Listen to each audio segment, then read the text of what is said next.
السلام عليكم ورحمة الله وبركاته. الحمد لله رب العالمين والصلاة والسلام على سيد الأنبياء والمرسلين وعلى آله وصحبه أجمعين.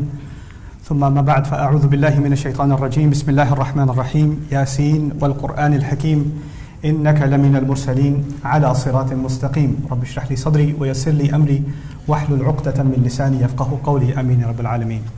So I want to start today, inshallah ta'ala, first of all, for thanking you for coming in so early. I know this is almost Fajr time for a lot of you on Saturday. I understand that it's difficult to make the kind of sacrifice, and I appreciate the amount of time, inshallah, that you'll be putting in. Hopefully the day that we spend together is going to go by rather quickly, and we're not going to get bored, inshallah. আসলে আমি খুব excited এই সুযোগ পেয়ে এখানে আসার, শিক্ষা দেওয়ার কিছু লেসন এই দারুণ দারুণ সূরাটা থেকে। আসলে আমি প্রস্তুতি শেষ করেছিলাম পুরোপুরি, তারপর আবারও ভাবলাম যে পুনরায় প্রিপারেশন নিই। তাই আমি প্রিপারেশন শেষ করেছি আজ সকাল 10:30টায়। গত রাত্রে আমি প্রায় ঘুমাইনি। তাই আমি বলতে চাইছি আমি কতটা এক্সাইটেড ছিলাম সূরা ইয়াসিনকে নিয়ে। চেষ্টা করেছি আমার পক্ষে যতটা সম্ভব, যদিও আমার সর্বোত্তম প্রচেষ্টাও কোনোভাবেই কাছাকাছি আসে না কোরআনের প্রত্যেক আয়াতের অসীম জ্ঞানের। এখন আমি আজ শুরু করতে চাই ইনশাআল্লাহ অল্প কিছু ইন্ট্রোডাকশন দিয়ে আজকের প্রোগ্রামের পন্থা নিয়ে। শুধুমাত্র শিডিউল বা ব্রেক এইসব কিছু নিয়ে নয়, আসলে আমি বলতে চাইছি কিভাবে আমি এই সূরাটার দিকে অ্যাপ্রোচ করব সেই নিয়ে। তাই আজকাল এই সূরাটা যখন আমি অধ্যয়ন করি গভীরে, চেষ্টা করি গভীর অধ্যয়ন, নিজে এবং আমার কিছু সহযোগীও আর রিসার্চ পার্টনাররা আমরা সংগ্রহ করি যত বেশি সম্ভব তাফসীর। আমরা দেখি বিভিন্ন মুফাসসিরুন আর তারা কি বলেছেন, বিভিন্ন linguistic source, dictionary etcetera etcetera, আর এই ম্যাসিভ নোটসগুলো এক কাছে করি প্রত্যেকটা আয়াতের জন্য। তাই সেখানে আছে লটস অফ ইনফরমেশন প্রত্যেক আয়াতে।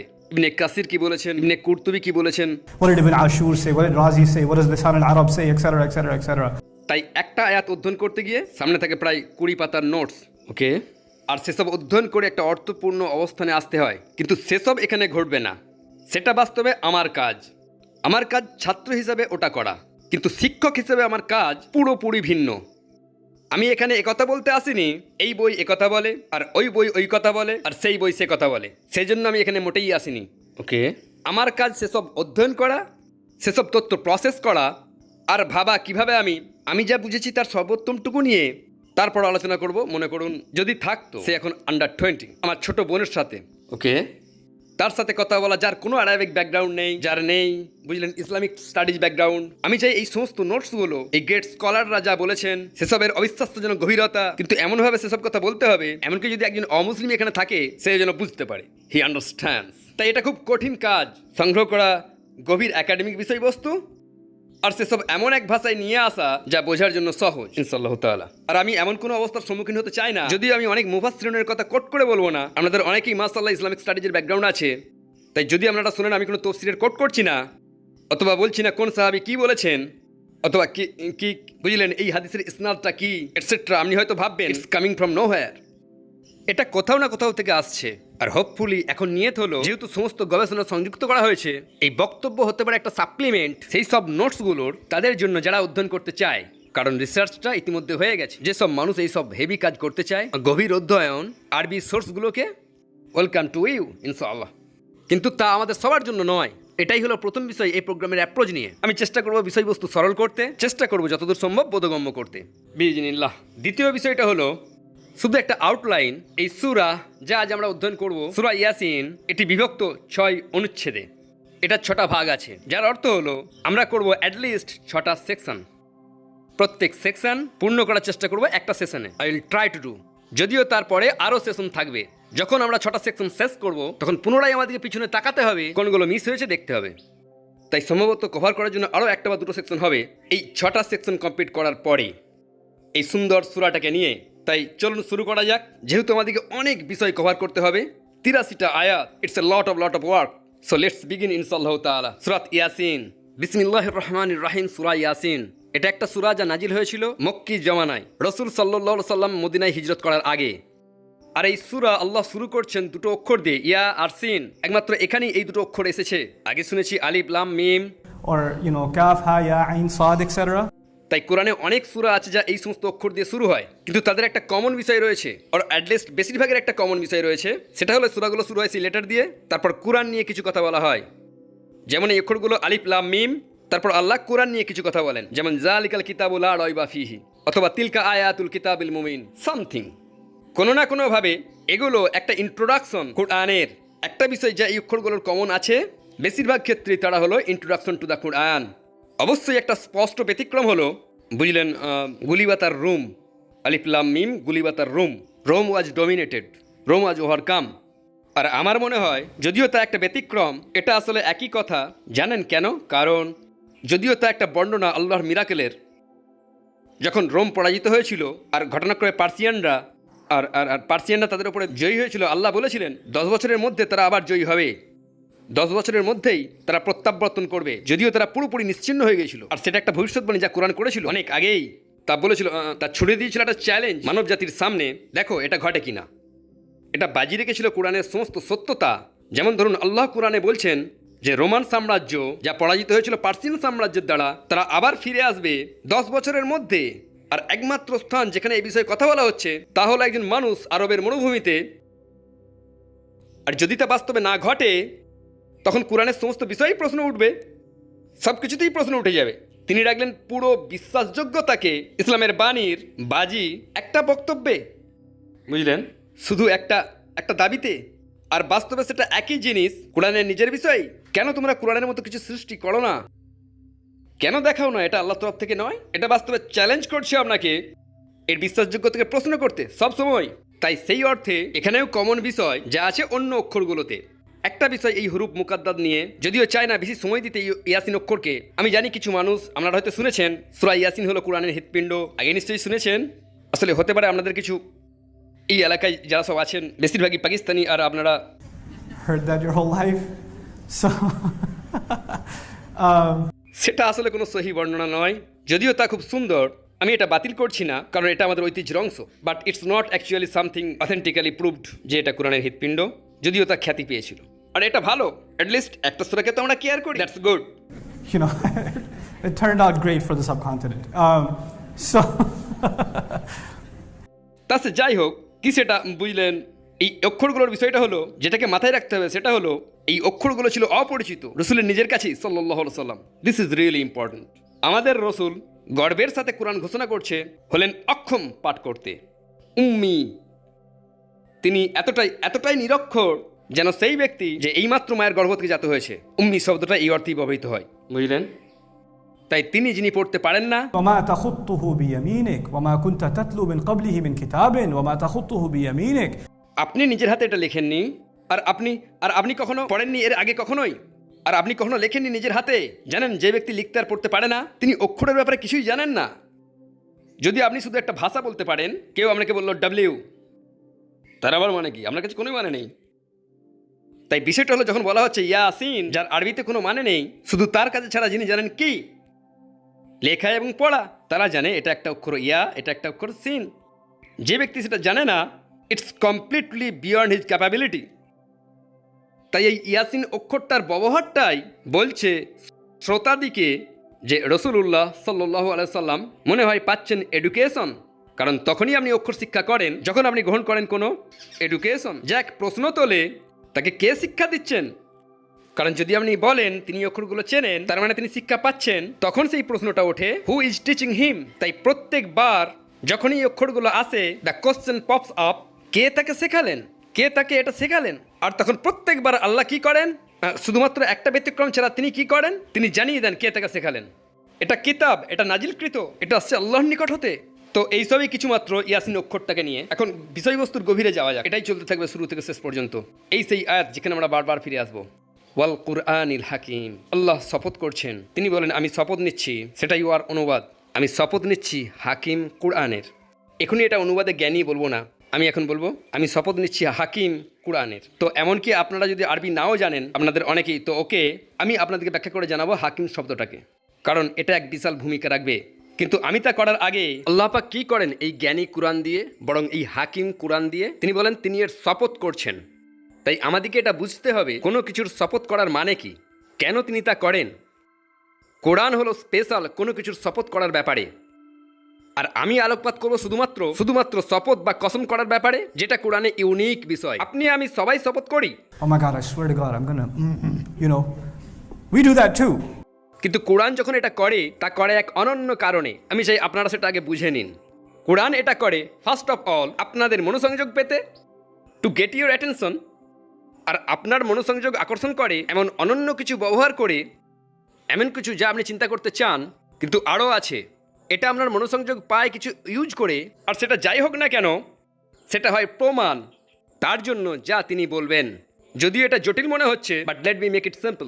তিনি বলেন সময়ের কসম, ওয়াল আসর, তাই না? I swear by time. তিনি কিসের শপথ করছেন? সময়। জোরে বলতে পারেন, ইটস হালাল, ইটস নট এ খুতবা। আপনাদের উত্তম আমল নষ্ট হবে না, ওকে? তাই তিনি কিসের শপথ করছেন? সময়। তার মানে সময়, তিনি যেন প্রায় এটা বলছেন, আমি সময়কেই তুলে ধরছি একটা প্রমাণ স্বরূপ। আমি করছি সময়কে প্রমাণ। প্রমাণ কিসের? ইন্নাল ইনসান আলাফি খুসর, যে নিঃসন্দেহে সমস্ত মানুষ হলো ক্ষতির মধ্যে। সবচেয়ে বড় প্রমাণ যে মানুষ হলো ক্ষতির মধ্যে, সেটা কি? সময়। বুঝতে পারছেন? তাই যে স্টেটমেন্টটা পরে আসবে সেটা প্রমাণিত হচ্ছে এই শপথের দ্বারা। তাই যখন আল্লাহ বলেন আল কুরআনিল হাকিম, কুরআনকে ব্যবহার করা হচ্ছে একটা প্রমাণ হিসাবে। It's being used as evidence. যেমন সময়কে ব্যবহার করা হচ্ছে প্রমাণস্বরূপ, এখন কুরআনকে ব্যবহার করা হচ্ছে প্রমাণ হিসাবে বিশেষ কিছুর জন্য। পরে দেখছি সেটা কি। এখন কথা বলি আল কুরআনিল হাকিম নিয়ে। আরবিতে আল হাকিমের বাস্তবে 3টে মানে।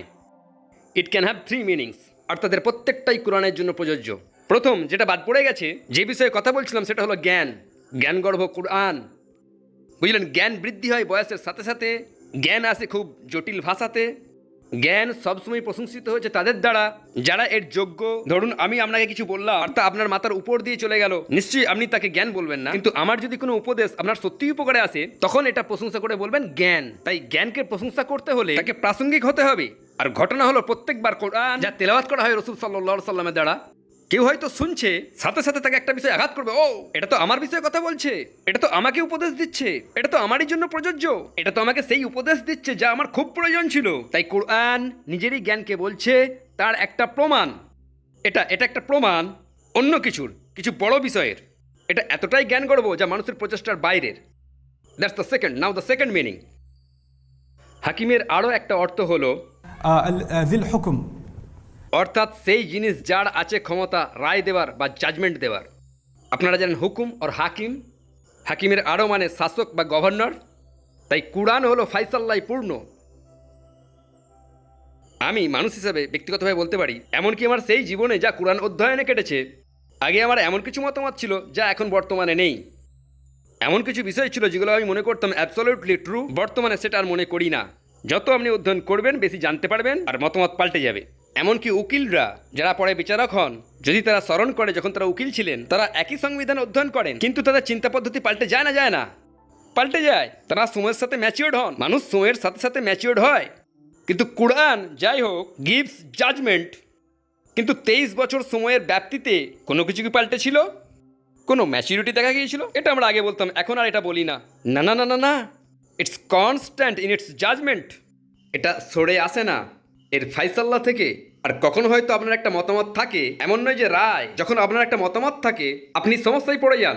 যদি মিডিয়া আপনার মসজিদে এসে একটা ইন্টারভিউর জন্য অনুমতি চায়, আপনাকে সাবধানতার সাথে ভাবতে হবে কি বলবেন, কারণ আপনারা জানেন তা আপনাকে ধোঁকা দিতে পারে।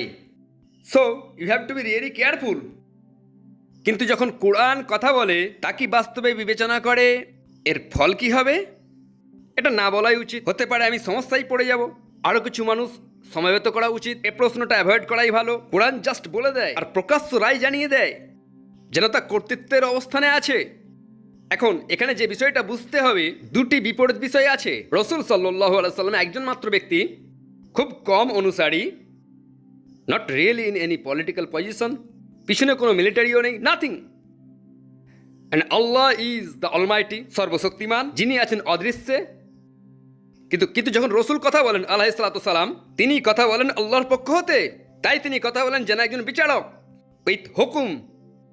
কিন্তু তিনি তো এইরূপ কথা বলার অবস্থানে নেই, কারণ তিনি কোনো গভর্নর নন। তিনি জনগণকে শাসন করেন না, তিনি ক্ষমতার কোনো অলিন্দে নেই। কিন্তু যখন তিনি বলেন তিনি যেন ক্ষমতায় আছেন, কারণ তিনি কথা বলছেন আল্লাহর পক্ষ হতে। কিন্তু সেই ব্যক্তি যিনি কোনো ক্ষমতায় নেই, এইভাবে কথা বলেন যেন তিনি ক্ষমতাবান, তিনি অনেক সমস্যায় পড়েন।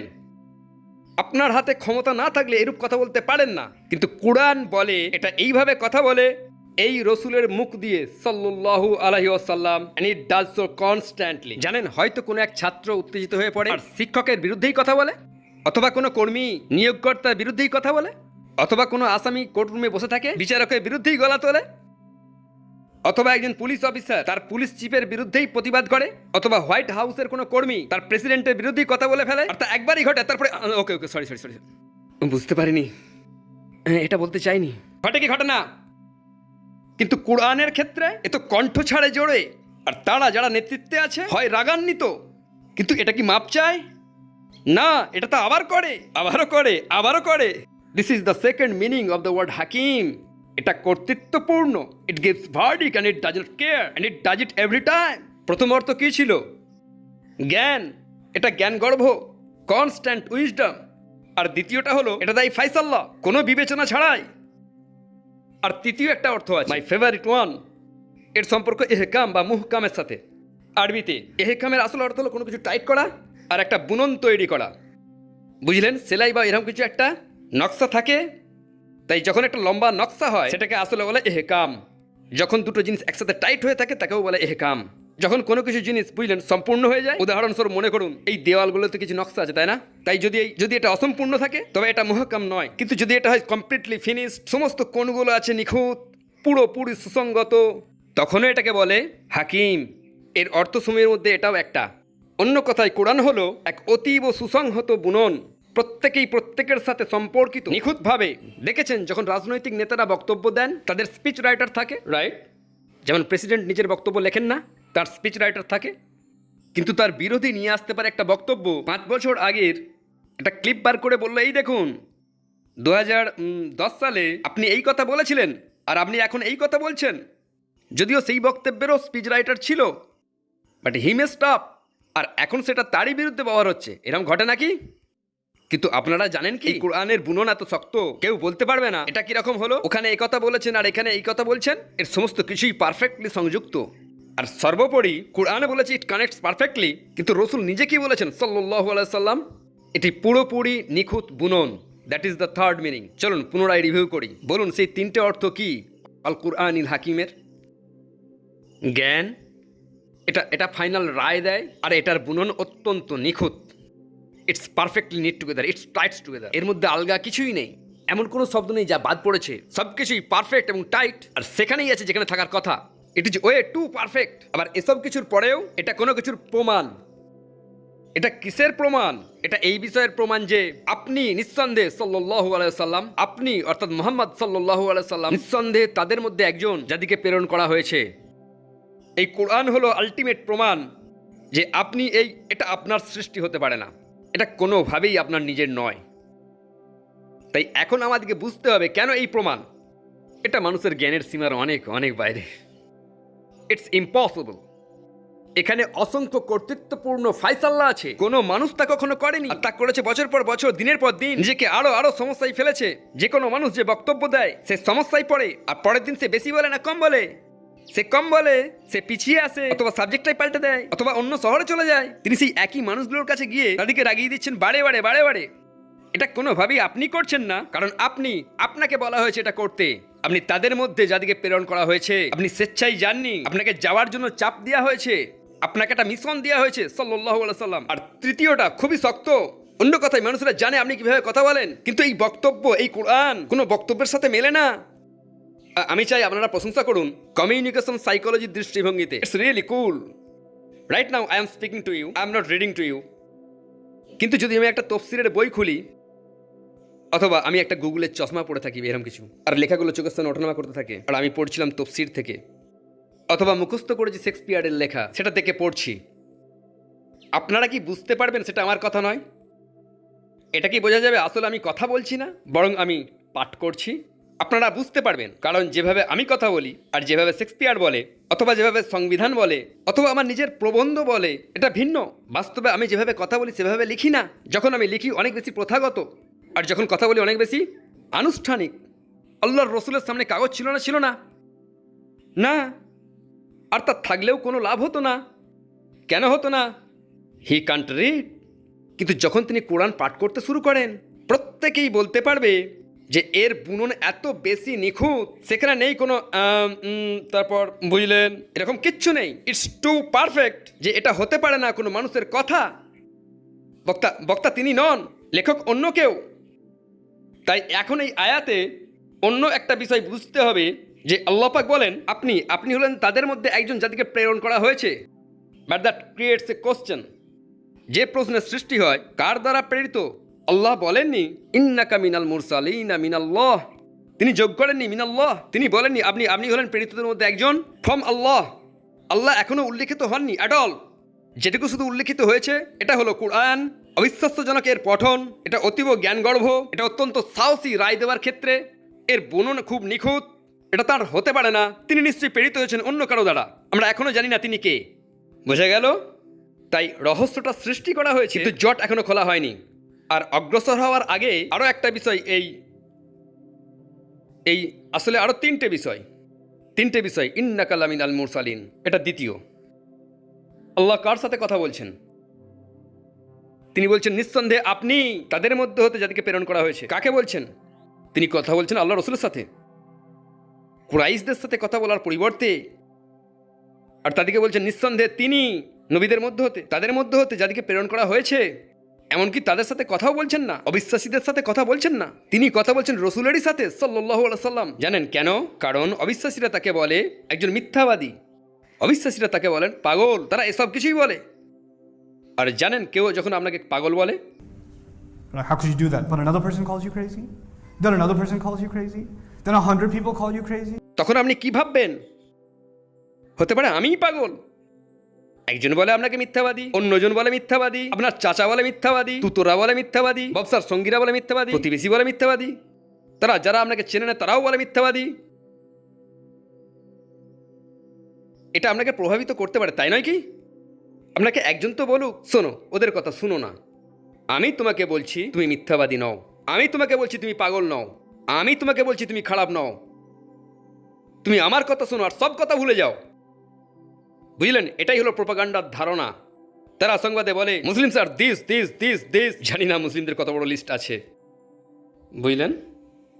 আমরা মানুষদেরকে সত্যি নার্ভাস করে দিই এয়ারপোর্টে আর এলিভেটরে, লোকেরা এমনকি উড়োজাহাজের এলিভেটরে আমরা লোকেদের জন্য অস্বস্তির কারণ। এই গতকালকে আমি একটা এলিভেটরে ঢুকেছিলাম আর সেখানে ছিল একটা পরিবার। আমি আমার লক্ষ্যের বাটন প্রেস করলাম, তারা কিছু প্রেস করলো না। তাই আমি ভাবলাম যে তারাও একই স্থানে যাবে। সময় এলে কার্সির কারণে, কারণ মহিলা আর শিশু ছিল, তাই আমি বললাম আগান। সে বলে না না না আপনি আগে চলুন। I was like, okay. And then they press the button and press the close multiple times. Like, okay. Propaganda works, dude. Propaganda works. It's pretty awesome, you know. তাই আমি যেটা বলতে চাইছি, it can affect you. By the way, মুসলিমরা কি প্রোপাগান্ডায় প্রভাবিত হয় নিজেদের বিরুদ্ধেই? আমরা কি নিজেদের প্রতি খারাপ ধারণা রাখতে শুরু করি? নিশ্চয়ই। আমরা মাপ চাই, আমরা যা তার জন্য। আমরা নিজেদের ইমামদেরকে এমন প্রশ্ন করা শুরু করি যা অমুসলিমরা আমাদেরকে করে। কেন আমরা এরকম, কেন সেটা বলি, কেন কোরআন বলে? বুঝলেন? তারা বলে কোরআন কেন এই কথা বলে, আর আপনি বলেন কেন কোরআন পাক এরকম কথা বলে। It's the same question. কেন আপনি একই প্রশ্ন করছেন? As you know. কিন্তু জানেন রসুলকে কি বলা হয়েছে সাল্লাল্লাহু আলাইহি ওয়াসাল্লাম? তাকে বলা হচ্ছে আপনার কারো কাছ থেকে বৈধতা নিতে হবে না। আমি আপনাকে বলছি আপনি তাদের মধ্যে হতে যাদেরকে প্রেরণ করা হয়েছে, আপনার কোনো প্রয়োজন নেই অন্য কারো কাছ থেকে বৈধতার। আপনি আমার, সেটাই আপনার জন্য যথেষ্ট। None of the peer pressure counts anymore. কিন্তু তিনি এটুকু শুধু বলেননি আপনি হলেন আমার তৃতীয় পয়েন্ট। তিনি শুধু বলেননি আপনি একজন নবী, তিনি বলেন আপনি হলেন তাদের মধ্যে হতে একজন যারা প্রেরিত। তার মানে কি? তার মানে হলো যে তিনি একলা নন। কারণ যদি আমি আপনাকে বলি আপনি মুসলমানদের মধ্যে একজন, তাহলে এক বিরাট সংখ্যায় মুসলিম আছে। যখন আপনাকে বলা হয় আপনি প্রেরিতদের মধ্যে একজন, তাহলে নিশ্চয়ই আরও অনেক আছে যাদেরকে প্রেরণ করা হয়েছে। তাই এখন রসুলকে বলা হচ্ছে সাল্লাল্লাহু আলাইহি সাল্লাম, আপনি যেহেতু নিঃসঙ্গ ফিল করছেন, আরও মানুষ আছে যাদেরকে আপনার সাথে পরিচয় করিয়ে দেব বা আমি পরিচয় করিয়ে দিচ্ছি, তারা সেই একই দলের অংশ, আপনি এক বড় ভ্রাতৃত্বের অংশ। আর যখন আপনার এমন কিছু মানুষ থাকবে যারা আপনার মতো একই দলের, তখন তাদের মধ্যে সাপোর্ট খুঁজে পাবেন। যদি আপনি বাস করেন, কিছু মানুষ আমেরিকায় বাস করে, তারা বিশ্ববিদ্যালয়ে কোনো মুসলিম দেখতে পায় না, অথবা কর্মক্ষেত্রে কোনো মুসলিম দেখতে পায় না। আর তারপর যখন মুদিখানায় যায়, আর তখন বুঝলেন তারা একজনকে দেখতে পায়, একজন মানুষ যে স্পষ্টতই মুসলিম, কারণ সে ফাতেহা বা কিছু পড়ছে, And they get so happy. কারণ আমার কিছু সাপোর্ট আছে, somebody else like me. যখন রসুল সাল্লাল্লাহু আলাইহি ওয়াসাল্লাম নবী ছিলেন, তিনি ছিলেন একমাত্র নবী, কিন্তু আল্লাহ বলছেন হ্যাঁ, আগের নবীরা হতে পারে তারা বহুদিন আগে চলে গেছে, কিন্তু তাদেরকে তিনি পুনরায় জীবিত করবেন তার বাক্যের মাধ্যমে। আল্লাহ will bring previous prophet back to life, যখন তিনি তাদের বিষয়ে কথা বলবেন, আর আপনি পাবেন আপনার সাপোর্ট আর আপনার কমফোর্ট তাদের মধ্যে। তাই প্রথম বৈধতা অথবা সান্ত্বনা আল্লাহর তরফ হতে। আমি আপনাকে বলছি আপনি প্রেরিতদের মধ্যে একজন, আর দ্বিতীয় যা তিনি বলেন শুনুন, আপনি একটা টিমের অংশ, একটা ভ্রাতৃত্বের অংশ, আর আপনি তাদের মাঝে সাপোর্ট পাবেন। অবভিয়াসলি আমরা সাপোর্টের প্রয়োজন মানুষ যখন সন্দেহ করে, আর তাই ইন্না শব্দটা শুরুতে ব্যবহার করা হয়েছে। এ বিষয়ে কোনো সন্দেহ নেই, আপনি তাদের মধ্যে একজন যারা প্রেরিত। কারণ কিছু মানুষ আছে যারা সন্দেহ করে, কিন্তু আপনি কখনোই সন্দেহ করবেন না। এখন the last point about the word this আয়া, ইন্নাকা লামিনাল মুরসালিন। সব আয়াতের আলোচনা তো লম্বা হবে না, ঘাবড়াবার কিছু নেই, 83টা আয়াত আছে কভার করতে হবে। কিন্তু আমি চাই এস্টাবলিশ করতে এই সূরার জন্য একটা থট প্রসেস একদম শুরুতে, আর এটাও হাইলাইট করতে চাই কিভাবে বিষয়বস্তু প্রবাহিত হচ্ছে পরেরটাতে, তারপরেরটার সাথে। এটাও আমার কাজের একটা অংশ ইনশাআল্লাহ। তাই এই আয়াতের শেষ যে বিষয়টা বলতে চাই সেটা হলো মুরসাল শব্দটা রসুলের থেকে আলাদা। দ্য ওয়ার্ড রসুল মিনস মেসেঞ্জার, এটা সহজ অনুবাদ মেসেঞ্জার। আর কোরআনের কিছু কমা অনুবাদে বলা হয় আপনি হলেন মেসেঞ্জারদের মধ্যে একজন। That's actually not correct. Mursal in Arabic, and ism maf'ul means the one who has been sent. Someone who's been sent. একটা ফারাক আছে মেসেঞ্জারের মধ্যে আর কেউ যাকে প্রেরণ করা হয়েছে। যদি আমি একজন বার্তাবাহক হই, তখন আমি ডেলিভার করতে পারি কোনো বার্তা নিজের পক্ষ থেকেই, করতেই পারি। আমিও হতে পারি বার্তাবাহক আমার নিজেরই বার্তার। কিন্তু যদি আমি এমন হই যাকে প্রেরণ করা হয়েছে, তখন বাস্তবিকের মানে হলো আমার নিকটের বার্তাটা অন্য কারো, এটা আমার নয়, আমি কোনো কিছুর দায়িত্বে। তাই রসুলকে বলা হচ্ছে সাল্লাল্লাহু আলাইহি ওয়াসাল্লাম, এ বিষয়ে কোনো সন্দেহ নেই, you are among the group of people, যাদেরকে একটা কাজ দেওয়া হয়েছে, আপনাকে প্রেরণ করা হয়েছে একটা উদ্দেশ্যে। এটা সাধারণ কিছু নয় যে আপনি পাঠ করছেন কারণ আপনি পছন্দ করেন, কারণ আপনি চান, অথবা আপনার অন্য কোনো এজেন্ডা আছে। আপনার প্রাইমারি অবজেক্টিভ হলো আল্লাহর দাস হওয়া, আর আপনি পূরণ করছেন তাঁরই আদেশ। তিনি কিতাব শুরু করেন ইকরা বিসমি রব্বিক, পাঠ করুন আপনার প্রভুর নামে। কর্তৃত্বের অবস্থান হতে আপনি আছেন আল্লাহর অথরিটিতে যখন কথা বলেন। এখন এটা পরে খুবই গুরুত্বপূর্ণ হয়ে উঠবে, আমার মনে হয় পরবর্তী আয়াতেই তখন বিষয়টা আসবে। তাই এই ধারণাটা রসুল সাল্লাল্লাহু আলাইহি ওয়াসাল্লামের একটা দায়িত্ব আছে, তাকে শুধু সান্ত্বনাই দেওয়া হয়নি, তাকে এটাও মনে করে দেওয়া হচ্ছে যে তার একটা দায়িত্ব আছে। তাই যত চাপই তিনি অনুভব করুন না কেন, তবুও তাকে কাজটা করতে হবে। আর বুঝলেন, যখন আপনার কোনো কঠিন কাজ থাকে, আপনার দুটো জিনিস প্রয়োজন। কাউকে প্রয়োজন যে আপনাকে ব্যাক করবে, সাপোর্ট করবে, আর বলবে ঠিক হয়ে যাবে, বুঝতে পারছি, আর সেটাই আয়াতে করা হয়েছে। কিন্তু একই সাথে আপনার একজন প্রয়োজন আপনাকে মনে করে দেবে, শোনো তোমার আর 4 ঘন্টা হাতে আছে, কাজটা কমপ্লিট করো, সেটাও এই আয়াতে করা হয়েছে। দুটো ডাইমেনশনই আছে যা আপনার প্রয়োজন এই কাজটা কমপ্লিট করতে, সেগুলো এতে আছে। একদিকে আছে সান্ত্বনা আর সাপোর্ট আর বৈধতা, আর অপরদিকে সেই রিমাইন্ডার, শুনুন এই কাজটা শেষ করতে হবে। আমি জানি এটা কঠিন, কিন্তু আমরা তা করবো। That's it, there's no choice in the matter. Assalamu alaikum wa rahmatullahi wa barakatuh. Thanks for watching these videos. If you'd like to continue to support Quran Weekly, please click the link in this video. Let's move on. আল্লাহ বলেন আলা সিরাতিম মুস্তাকিম, সরল পথে। বুঝলেন, সরল পথের ওপর। সিরাতুল মুস্তাকিম নিয়ে আগেই অনেকবার শুনেছেন, কিন্তু এখানে তা কি করছে? সর্বপ্রথম আমি চাই আপনারা বুঝে নিন সরল পথের ওপর, আলা সিরাতিম মুস্তাকিম। I don't like the word upon, really I like committed to. এখানে আলা হলো লিল লুজুম, এর অর্থ আপনি প্রতিশ্রুতিবদ্ধ একটা সরল পথে, you are committed to a straight path. কিন্তু প্রথম প্রশ্নের যা উত্তর আমি দিতে চাই, কে প্রতিশ্রুতিবদ্ধ একটা সরল পথে? কে মনে হয়? মানে এটা তো স্পষ্ট। আমি কোরআনের শপথ করছি, যেটা জ্ঞানগর্ভ, যার বুনন নিখুঁত, যার ফাইসাল্লা খুব স্ট্রং, নিঃসন্দেহে আপনি তাদের মধ্যে হতে নিশ্চিত রূপে প্রেরিত একটা সরল পথের উপরে। কে সরল পথের উপরে? রসুল নিজেই, কিন্তু শুধুমাত্র রসুল নন, নট অনলি দ্য প্রফেট সাল্লাল্লাহু আলাইহি ওয়াসাল্লাম, এমনকি তারাও যারা প্রেরিত, তারাও ছিলেন এক সরল পথে। আর তাই আপনি দুজনের ক্ষেত্রেই প্রযোজ্য। আলা সিরাতিম মুস্তাকিম তাদের সবার ক্ষেত্রেই প্রযোজ্য। এখন কেন সেটা গুরুত্বপূর্ণ? কল্পনা করুন একটা রাস্তা, আর যদি আপনি রাস্তার উপরে থাকেন, আর আপনিই একমাত্র রাস্তার উপরে, আর প্রত্যেকেই আপনাকে রাস্তা থেকে সরিয়ে দেওয়ার চেষ্টা করছে, আর আপনি অগ্রসর হচ্ছেন, আর তারা আপনার উপর চিৎকার করছে, get off this road, why are you here, etcetera etcetera. ভুল পথে যাচ্ছেন, আর একমাত্র আপনি সেই রাস্তায়, আর আল্লাহ আপনাকে উৎসাহিত করছেন অগ্রসর হতে। আর তখন তিনি বলেন, বাই দ্য ওয়ে, আপনি প্রথম নন যিনি এই রাস্তা দিয়ে গেছেন, আমার অন্য মানুষেরাও এই রাস্তা দিয়ে হেঁটে গেছেন। বোঝা যাচ্ছে? তাই এখন আপনি তাদের দিকে তাকাচ্ছেন এমনকি আরও বেশি, কারণ যদি কেউ এই রাস্তা দিয়ে গিয়ে থাকে আর আপনার আগে এই রাস্তার সমস্ত চ্যালেঞ্জের মুখোমুখি হয়ে থাকে, তখন আপনি তাদের দিকে তাকাবেন একটা উদাহরণের জন্য, আর তারা আপনাকে সাহায্য করবে আরও উত্তমভাবে পথ চলতে। তারা এই জার্নিকে সহজ করে দেবে। বাই দ্য ওয়ে, আপনি বাস্তবিক জীবনে এটা করেন। আপনি একটা রাস্তা দিয়ে যাচ্ছেন, আপনি খবর পেলেন যে সামনে ট্রাফিক আছে, অথবা বুঝলেন কোনো পুলিশ আছে রাস্তায়, আর হয়তো আপনার গাড়িতে কিছু একটা জিনিস আছে, বুঝলেন, যাই হোক, But it ran out of batteries or something. You call your friend, yo, I'm on the George Bush. আমি জানি না তুমি কি গল্প এখানে বলেছো, তারা তো অনেকজন দেখছি, You know, Sam Houston or something. And I'm on this road. Are there a lot of cops on here? Or should I, do it? No, bro, I was there last week. They got me a ticket. Okay, I'll stay within the halal limits. So... আপনি এমন কারো খোঁজ করেন যে এই রাস্তা দিয়ে গেছে, আর তারা আপনাকে সাহায্য করে উত্তমভাবে পথ চলতে, অথবা সাহায্য পাওয়ার সুযোগ। দেন দ্য আদার থিং, রাসূল সাল্লাল্লাহু আলাইহি ওয়াসাল্লাম দিচ্ছেন এই বাস্তবিকই আপসহীন আনঅ্যাপোলজেটিক ফাইসাল্লাহ, আল্লাহর বাক্য দ্বারা। আল্লাহ কথা বলেন প্রভুর মতো, তিনি একজন দাসের মতো কথা বলেন না, তিনি বলেন প্রভুর মতো। তাই তিনি কথা বলেন কর্তৃত্ব নিয়ে। আর মানুষের কাছে এটা আপত্তিকর, কারণ তারা আল্লাহকে কথা বলতে দেখছেন না, তারা কাকে কথা বলতে দেখছে? রাসূল সাল্লাল্লাহু আলাইহি ওয়াসাল্লাম। আপনি এভাবে কথা বলার কে? তাই তারা রেগে যায়। কিন্তু রাসূল কি থামেন? না, আর প্রত্যেক দিন তাকে প্রোগ্রেস করে যেতেই হয় সেই একই পথ ধরে। এখন আপনি যদি অগ্রসর হতেই থাকেন একই পথ ধরে, বলুন এটা কি লজিক্যাল নয় যে আপনি আরও সমস্যায় পড়বেন? আপনি আরও সমস্যায় পড়বেন, আর আপনার উপরে আরও প্রেসার আসবে ঘুরে পড়ার জন্য।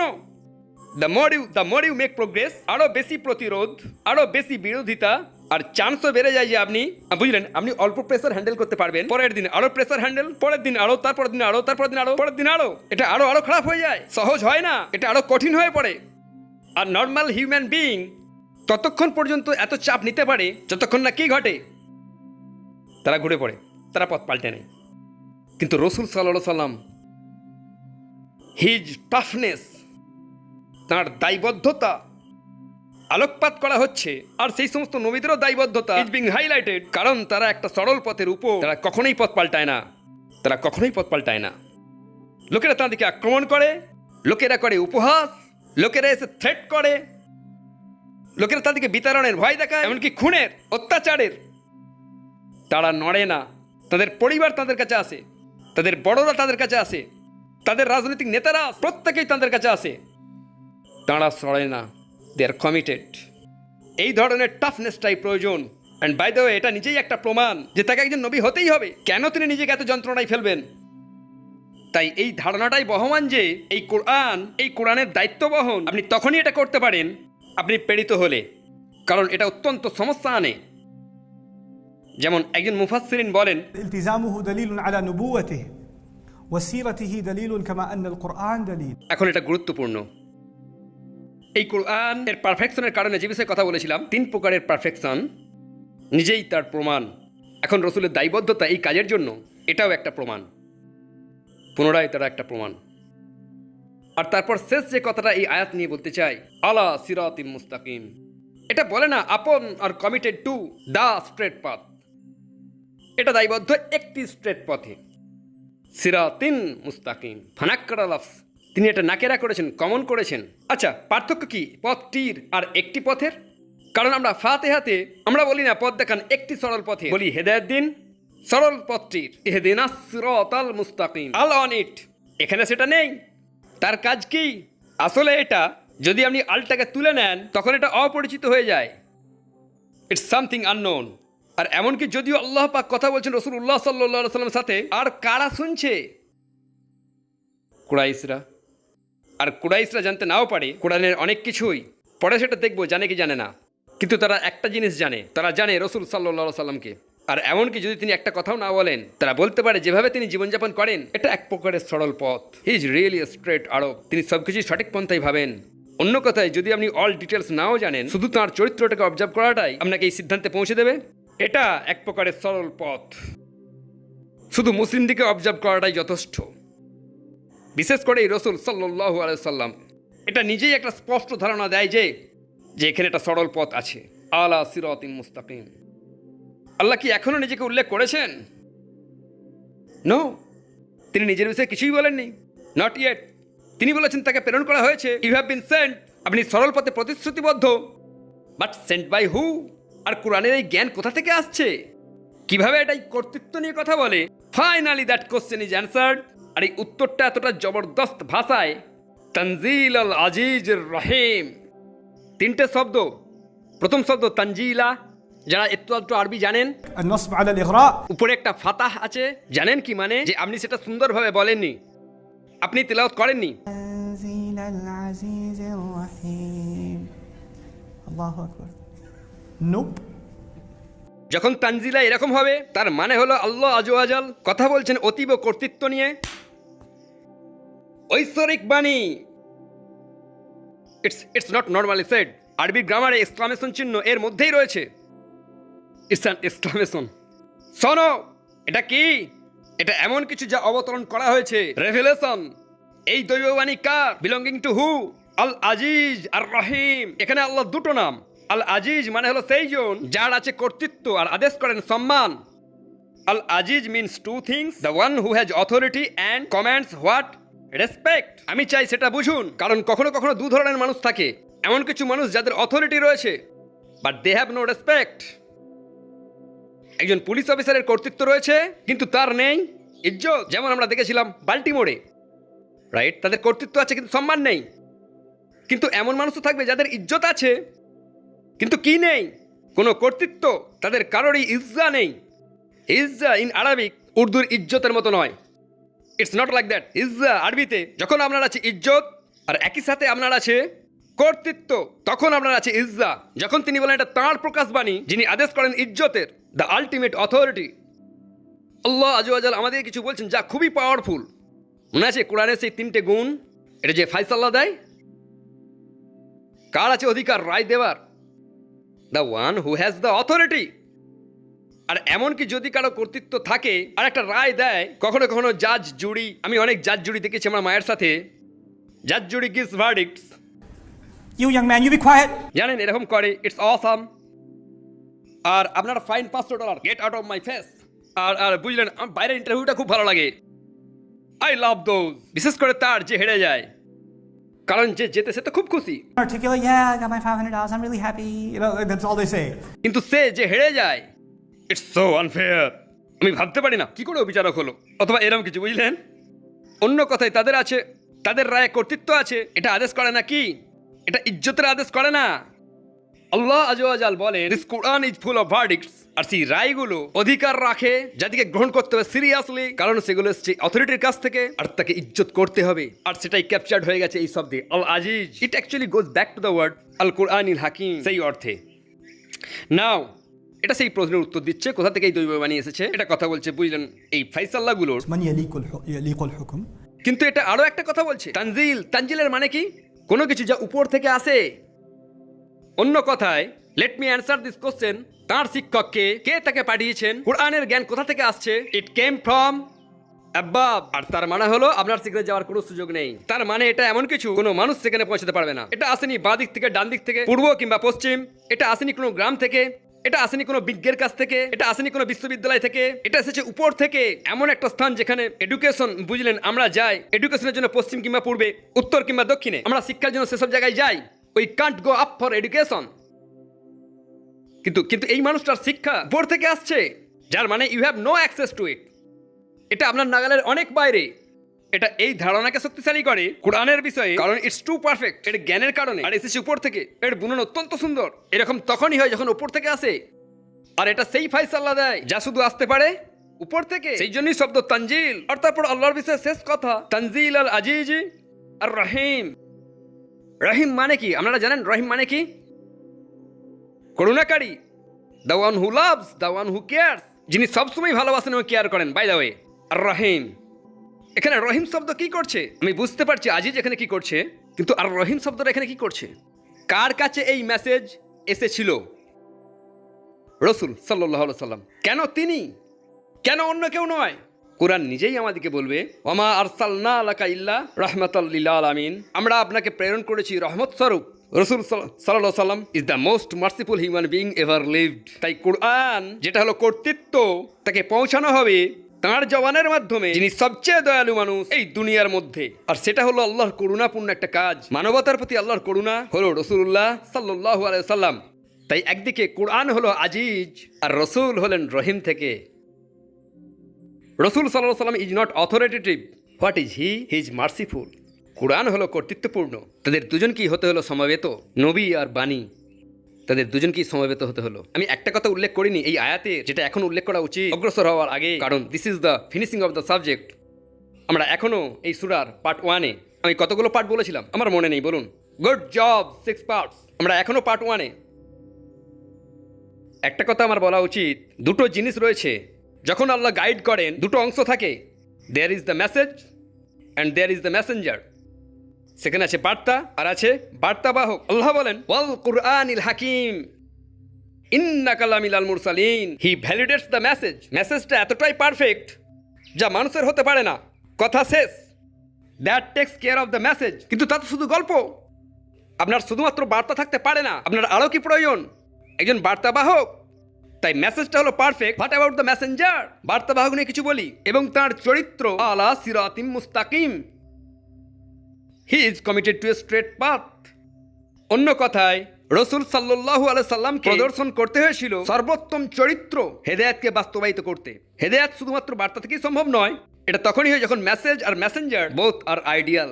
বার্তা ইতিমধ্যেই আদর্শ, আর এখন বার্তা বাহক হলো আদর্শ। পার্থিব উদাহরণ দিই যাতে করে আমাদের জন্য বোঝা সহজ হয়। রাজনৈতিক নেতারা দারুণ বক্তব্য দিতে পারে, কিন্তু যদি তাদের খারাপ ট্র্যাক রেকর্ড থাকে, যদি মানুষ জানে তারা আগে দুর্নীতি করেছে, দারুণ বক্তব্যের আর কোনো অর্থ হয়? It doesn't mean anything. কারণ তাদের কাজ, বিশেষভাবে যারা ক্যামেরায় ধরা পড়েছে, সে তো আর কিছু বলার অপেক্ষা রাখে না, তাদের কথাই আর কিছু আসে না, আর মূল্য পায় না। বুঝলেন? রসুল আলাইহিস সালাতু ওয়াস সালাম সারা জীবন বিশ্বাসযোগ্যতার সাথে কাটিয়েছেন, রাইট?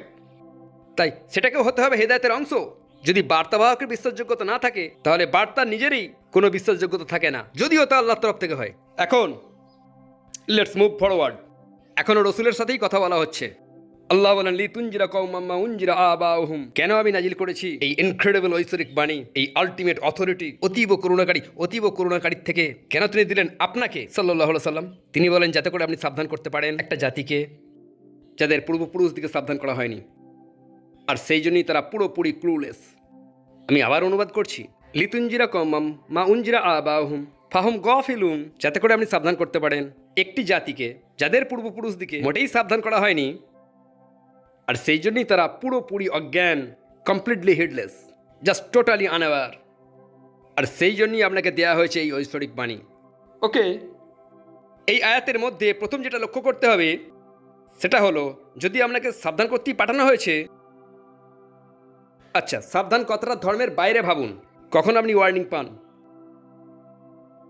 একটা ঝড় আসছে, আপনারা এটা জানেন, হিস্টন, আ স্টর্ম কামিং।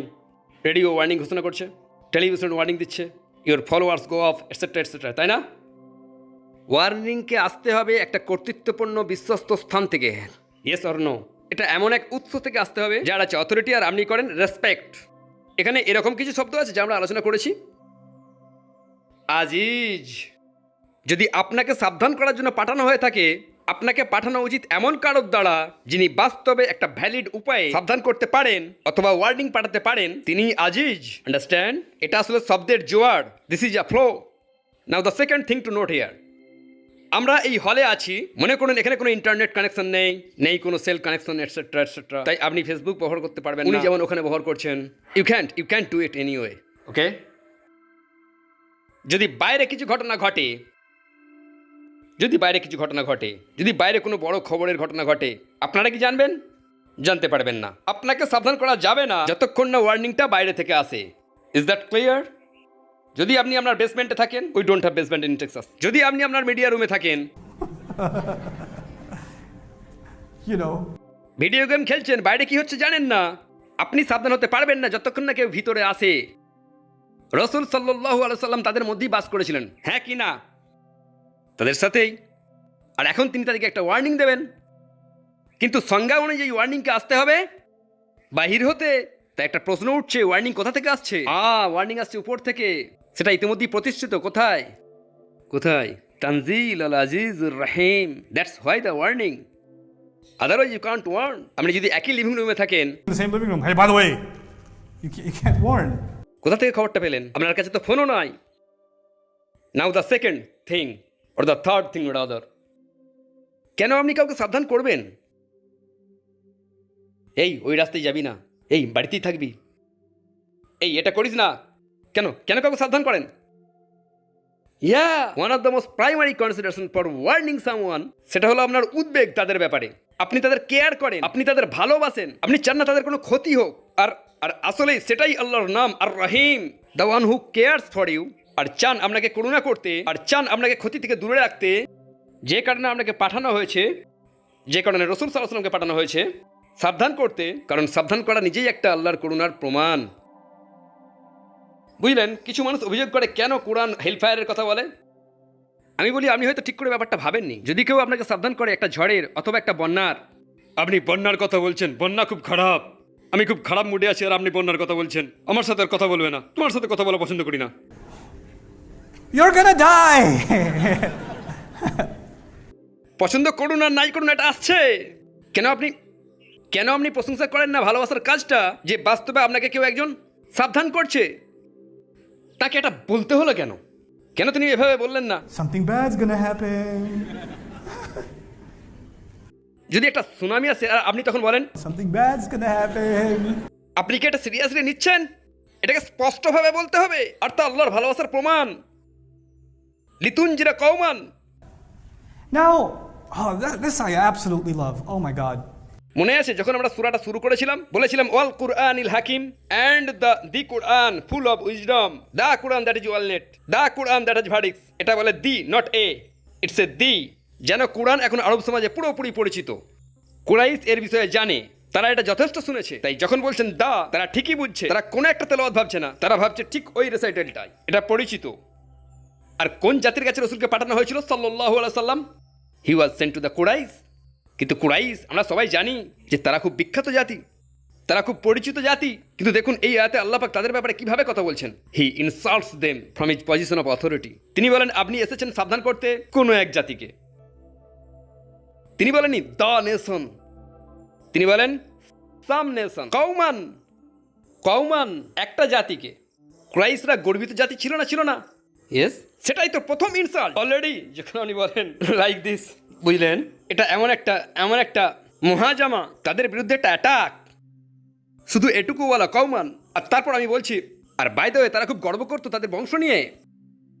আমরা বনু আমের, বনু হিসাব, তারা তাদের বংশ নিয়ে অহংকার করে। আল্লাহ বলেন একটা জাতি তাদের বংশ নিয়ে কিছু বলছে, তারাও কোনো কিছুই জানতো না। মা উনজিলা আবাহুম, তাদের পূর্বপুরুষ দিকেও সাবধান করা হয়নি।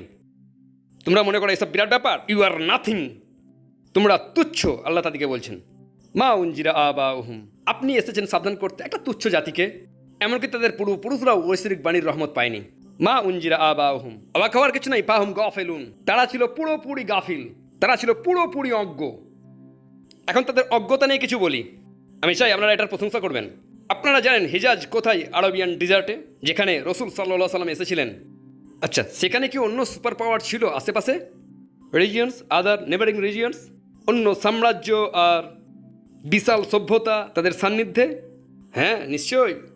বুঝলেন, দ্য অ্যাবিসিনিয়ান্স, দ্য পার্সিয়ান্স, এক ম্যাসিভ সিভিলাইজেশন। আর তাদের মধ্যে প্রাচীনতম আর ছিল রোমান সাম্রাজ্য, রাইট?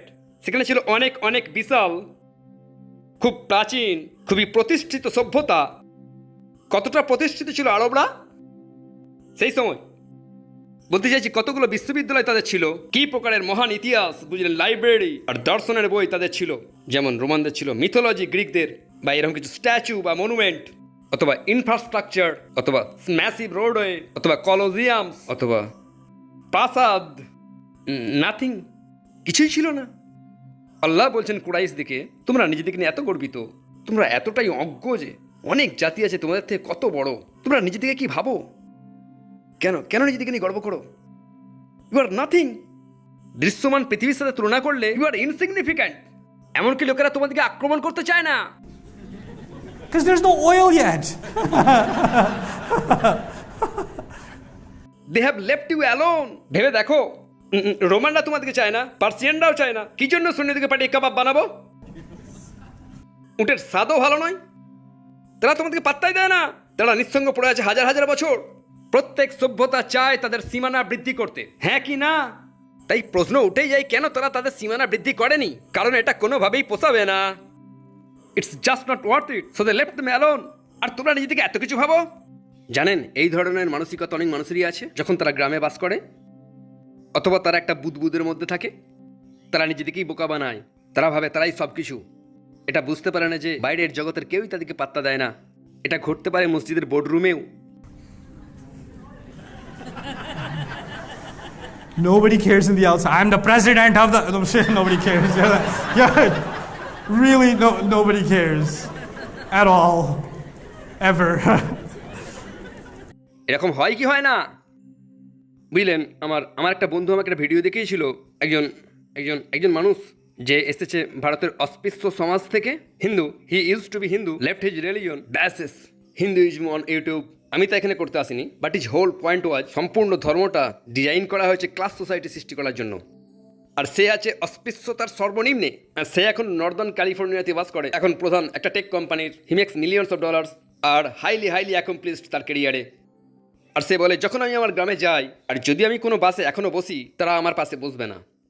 আমি বেশি রোজগার করি সমস্ত গ্রামের যৌথ অর্থের থেকে, তারা পাশে বসবে না। সমস্ত গ্রামের যৌথ শিক্ষার থেকে আমার শিক্ষা বেশি, আর তারা আমার পাশে বসবে না। কারণ তাদের ছোট্ট দুনিয়ার মধ্যে তারা আছে টপে, তাদের তুচ্ছ দুনিয়ার মধ্যে। সেই রকমই কুরাইশ বিভ্রান্ত তাদের ক্ষমতার ব্যাপারে। এটা ঘটতে পারে শাশুড়ির ক্ষেত্রেও। This can happen to a husband. It can. This can happen to parents. এটা ঘটতে পারে বড় ভাইয়ের ক্ষেত্রেও। এটা ঘটতে পারে তারই ক্ষেত্রে যার এতটুকু ক্ষমতা রয়েছে, আর সেই ক্ষমতা পাল্টে যে একটা নেশার দ্রব্যে, আর তখন তারা ভাবে তারা টপে আছে। Nobody can touch them. এটা একটা রিয়ালিটি চেক যেটা আল্লাহ পাক কুরাইশ দিকে দিচ্ছেন। তোমরা অহংকার করো তোমাদের বংশ নিয়ে, তাদের কোনো জ্ঞান ছিল না, তাদেরকে সাবধানও করা হয়নি। ফাহুম গাফিলুন। আবার সেটাই শুধু একমাত্র বিষয় নয় যে তোমরা এই বিষয়টা জানো না যে পৃথিবী অনেক এগিয়ে গেছে। তোমরা আছো পাকিস্তানে শতাব্দীর পর শতাব্দী। দুনিয়া এখন অ্যাডভান্সড, আর তোমরা ঠিক সেখানেই আছো যেখানে ছিলে। অন টপ অফ দ্যাট তোমরা তো প্রচণ্ড অজ্ঞ নিজেদের অজ্ঞতার ব্যাপারেই। You guys don't know anything. You don't know anything. তোমরা তো অশিক্ষিত জাতি, আর তোমাদেরকে দেওয়া হচ্ছে আল্লাহর তরফ থেকে উচ্চশিক্ষার উপহার, আর তোমরা তা বোঝো না। যখন একটা সম্প্রদায় তাদের শিক্ষা থাকে না একটা লম্বা সময় ধরে, তখন তার শিক্ষাকে মূল্য দেওয়া বন্ধ করে দেয়, রাইট? সেটাকে আর গুরুত্বপূর্ণই মনে করে না। বাস্তবে তারা মানুষকে ঘৃণা করতে শুরু করে যাদেরকে শিক্ষা দেওয়া হয়েছে। তারপর তারা শিক্ষাকে ভয় খেতে শুরু করে, কারণ শিক্ষিত হলে পাল্টে যাবে। তাই এখন তারা অজ্ঞ থাকতেই পছন্দ করে। বুঝলেন, আমি এই বিষয়গুলো আলোকপাত করি কারণ এটা শুধু কুরাইশদের সমস্যা নয়, দ্য মুসলিমস। আমি অন্য কারো কথা বলতে চাই না, আমাদের ব্যাপারেই কথা বলা উচিত। মুসলিম দুনিয়ার বিভিন্ন অংশে, huge parts of the Muslim world and even ourselves completely uneducated on a number of things. আর আমরা পছন্দ করি এটা এভাবেই থাকুক, কারণ এটা অস্বস্তিকর। নতুন জিনিস শিক্ষা করা আমরা পরিবর্তন চাই না। It's not comfortable. তারা আবার গাফেলে ছিল এই বিষয়টা যে আল্লাহ তাদেরকে দিয়েছেন এই দুনিয়ার সবচেয়ে দয়ালু মানুষকে, আর নাজিল করা সবচেয়ে মহান বাক্য এসেছে তাদেরই যত্ন নিতে। Custom revealed for Quraish. আমাদেরকে কুরাইশদের সম্বন্ধে জানতে হবে কোরআনকে জানার জন্য। যে কিতাব সমস্ত মানব জাতির জন্য, তখনই সঠিকভাবে বুঝতে পারা যাবে যদি সেই মানুষগুলোকে বুঝতে পারি যাদের কাছে এটা এসেছিল, তাই না? আল্লাহ তাদেরকে করেছেন সবচেয়ে উল্লেখযোগ্য ঐতিহাসিক এক জাতি অধ্যয়ন করার জন্য, ফর দ্য মুসলিমস। সমস্ত কন্টিনেন্ট জুড়ে, সমস্ত ভাষার মধ্যে আর সমস্ত সভ্যতার মধ্যে কিয়ামত দিবস পর্যন্ত। আর তারা পুরোপুরি অস্বীকারে ব্যস্ত যে তারা বসে রয়েছে রহমতুল্লিল আলমিনের সাহচর্যে। দে হ্যাভ নো ক্লু কাকে তারা অস্বীকার করছে। কোনো প্রশংসা নয় যা তারা পেয়েছে। যদি তাদের কোনো রকম ধারণা থাকতো, যদি তারা ভবিষ্যতের দিকে তাকাতো, মাত্র 100 বছরের ভবিষ্যৎ, যদি তারা আগামী 200টা বছর দেখতো, যদি তারা জানতো কোরআন পৃথিবীর জন্য কি করেছে, কোরআন দুনিয়ার জন্য কি করেছে, what did Islam do for the world, তা আন্দালুসে কি করেছে, দামেস্কে কি করেছে ইরাকে, কি করেনি ইন্ডিয়াতে, এটা গোটা দুনিয়ার জন্য কি না করেছে। আর এই মানুষগুলোর কোনো ধারণা নেই, আর তারা বসে বলছে উই ডোন্ট কেয়ার। সম্পূর্ণ ধারণাহীন। আর তাদের অজ্ঞতার ফাইনাল যে বিষয়টা আমি আলোকপাত করতে চাই, কখনো কখনো ঘটে, বুঝলেন, এটা একটা অজ্ঞতার একটা উদাহরণ। অনেক সময় আপনি জানেন না কার সাথে কথা বলছেন, এরকম ঘটে, তাই না? জানেন না কার সাথে কথা বলছেন, আর আপনার কাজ কিছুটা বোকার মতো। এটা মনে করে যে যার সাথে আপনি কথা বলছেন একটু গুরুত্বপূর্ণ ব্যক্তি। এরকম একবার ঘটেছিল, একটা সমাবেশে একটা যুবক আমাকে বলছিল তার স্ত্রীও একজন শিক্ষিকা, সে teachers Islamic studies, very famous, সাধারণ মানুষ নন। তাই সে হজ করতে গেছে, আর গ্রুপে একটা মানুষ তার সাথে কথা বলছে, সে জানেই না ওকে। সে বলে, বুঝলেন এই ভদ্রমহিলা, তিনি পড়ান, তিনি আসলে ইহুদিদের স্পাই। আর সে 20 মিনিট ধরে বর্ণনা করলো ইহুদিরা কীভাবে তাকে ফান্ড করে মুসলিমদিকে কোলাপ্ট করতে, আর সে তা বলছে তার স্বামীকে। কখনো আপনি কারোর সাথে কথা বলেন আর আপনার কোনো ধারণাই থাকে না কার সম্মুখীন হয়েছেন, এরকম কি ঘটে? শিওর। যখন তারা অস্বীকার করলো আর ঠাট্টা করলো আর রিজেক্ট করলো কোরআনের বাণীকে, তারা কি শুধু রসুলকে অস্বীকার করছিল সাল্লাল্লাহু আলাইহি ওয়াসাল্লাম? This is the high crime against the ultimate authority Allah আজিজ। বুঝলেন, যার যত ক্ষমতা তার ব্যাপারে বেশি সাবধান হতে হবে। লোকেদের তাকওয়া বেড়ে যায় যখন রাস্তায় পুলিশ দেখে। আপনি বসেন, বুঝলেন, আপনি বসেন মানুষের মতো, আপনি কোর্টে নিশ্চয়ই মস্তানের মতো বসবেন না। Like a human, because the jury's going to see you. You're going to sit properly because you're in this position where you have to show some respect. You see? একটা প্রোটোকল আছে, যখন আপনি কোনো কর্তৃত্ব সম্মানীয়র সামনে থাকেন, দ্যাটস প্রোটোকল। তারা আছে এমন বাক্যের সামনে যেটা আল আজিজের, and they have no protocol. পুরোপুরি অন্ধকারে কার সম্মুখীন, পুরোপুরি অন্ধকারে সেই ক্ষমতার যে শাস্তি দেবে, কি যে কনসিকুয়েন্স সেটা নিয়ে আসবে। তাই এটাই হলো, বুঝলেন, ফাহম গাফিলুন। Assalamu alaikum wa rahmatullahi wa barakatuh. Thanks for watching these videos. If you'd like to continue to support Quran Weekly, please click the link in this video. White beard Islamic আমাদের একটা ছোট্ট প্রচেষ্টা। সম্পূর্ণ বক্তব্যটি শুনতে নিচের দেওয়া লিঙ্কে ক্লিক করুন অথবা চ্যানেল আইকনে হাত দিয়ে ভিডিও দেখুন, লাইক করুন, কমেন্ট করুন, আর অবশ্যই